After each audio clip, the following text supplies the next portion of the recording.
Bismillahirrahmanirrahim. Assalamualaikum warahmatullahi wabarakatuh. Gimana kabar kalian?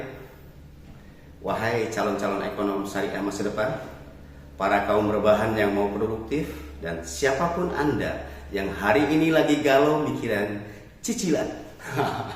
Selamat datang di kelas Sistem Ekonomi Syariah yang insya Allah nggak bikin kalian ngantuk. Karena hari ini kita bakal bahas tentang duit. Dan sebelum mulai, coba deh tanya ke diri kalian sendiri. Siapa di sini yang pernah pakai paylater? Ayo, siapa? Wah, banyak ternyata ya. Siapa yang awalnya cuma iseng beli barang diskon 50.000? Tahu-tahu bulan depan tagihannya bikin mata berair. Nah, disitulah letak bahaya laten, atau saya bilang bahaya utang yang sering kita remehkan. Makanya dalam Islam kita diajarin transaksi yang bukan cuma sekedar halal, tapi juga adil, berkah, dan enggak bikin kita jadi budak cicilan seumur hidup. Hari ini, di pertemuan ini, sesuai RPS kita, saya akan membahas instrumen pembiayaan syariah terkait mudharabah, musyarakah, dan murabahah. Untuk capaian pembelajaran kita hari ini, setelah menonton video ini, kalian diharapkan mampu yang pertama, menjelaskan konsep dan perbedaan antara mudharabah, musyarakah, dan murabahah. Yang kedua, menganalisis contoh penerapan masing-masing akad dalam kehidupan bisnis dan konsumsi sehari-hari.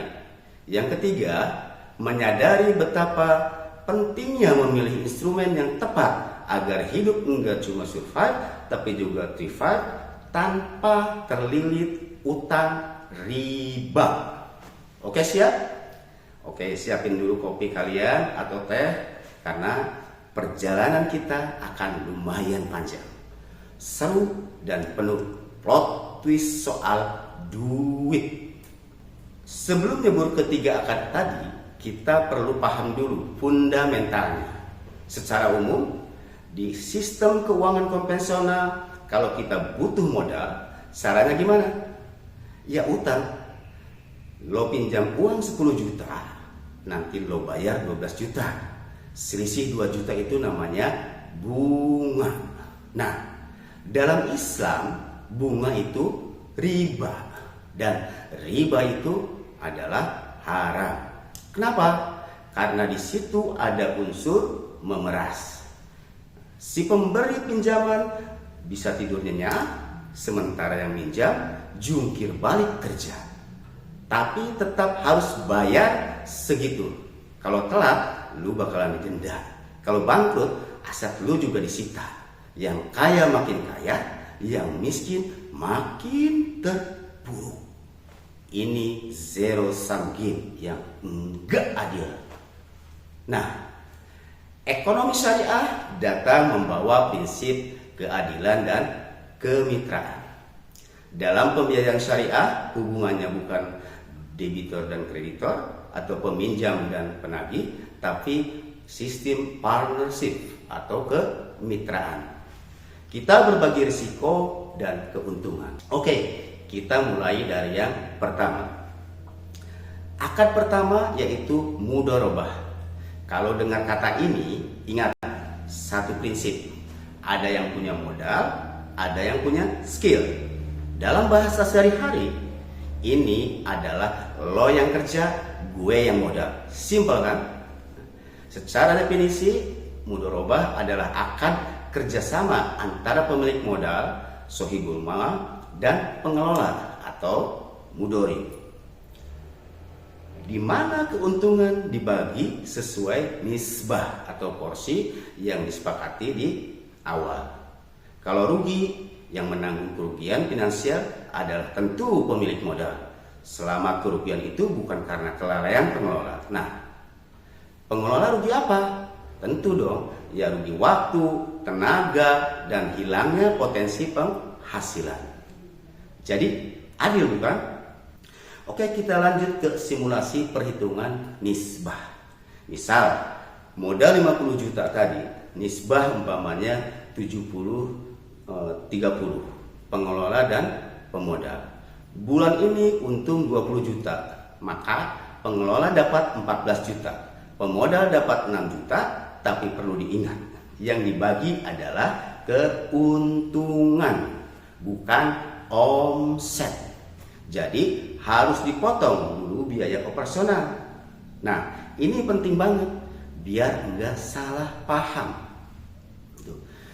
Mudharabah di dalam dunia modern sekarang banyak dipakai di bank syariah untuk produk tabungan dan deposito. Sekarang kita masuk kepada perbedaan antara mudharabah versus musyarakah. Mudharabah yaitu modal dari satu pihak, pengelola dari pihak lain. Musyarakah modal dari semua pihak, pengelolaan bisa bersama-sama. Dalam mudharabah, pengelola tidak menanggung kerugian finansial kecuali terjadi kelalaian. Di musyarakah, semua pihak ikut menanggung kerugian finansial sesuai porsi modal. Sekarang kita masuk ke musyarakah. Kalau mudharabah itu kemitraan antara pemodal dan pengelola, musyarakah adalah kemitraan di mana semua pihak turun modal dan semua pihak berhak ikut mengelola. Ini lebih demokratis dan tentu saja lebih ramai. Sering kita pakai di perbankan adalah musyarakah yang merupakan pengembangan daripada syirkah al-amwal, yaitu kontrak kerjasama antara dua pihak atau lebih untuk suatu usaha tertentu, di mana masing-masing pihak memberikan kontribusi dana dan tentu saja menyepakati pembagian keuntungan serta risiko. Oke, kita masuk ke simulasi perhitungan. Modal 100 juta, umpamanya kontribusi si A adalah 50 juta, berarti kan 50% nih. Si B 30 juta, berarti 30%, dan si C 20 juta mendapatkan porsi 20%. Nah, nisbah untung disepakati sama 50, 30, dan 20. Bulan ini ternyata untung bersih 25 juta, maka si A dapat 12,5 juta, si B dapat 7,5 juta, dan si C 5 juta. Nah, bulan depan ternyata rugi 10 juta, ya kan? Modal tentu saja berkurang.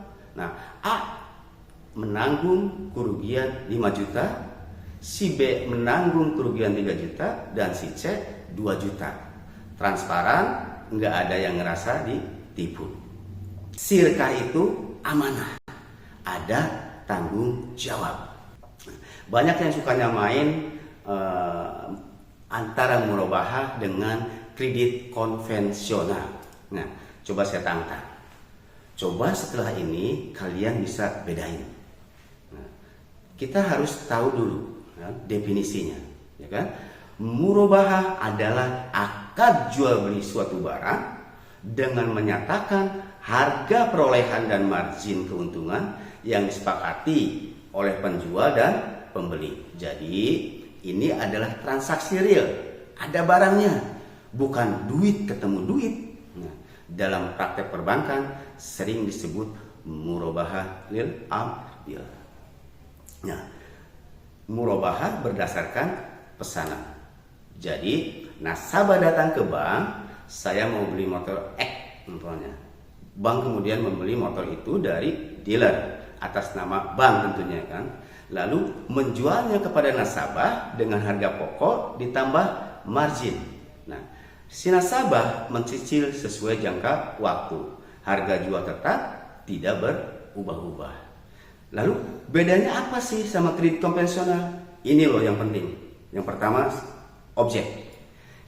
Kredit konvensional adalah perjanjian utang uang. Lalu uang itu boleh dipakai beli apa saja.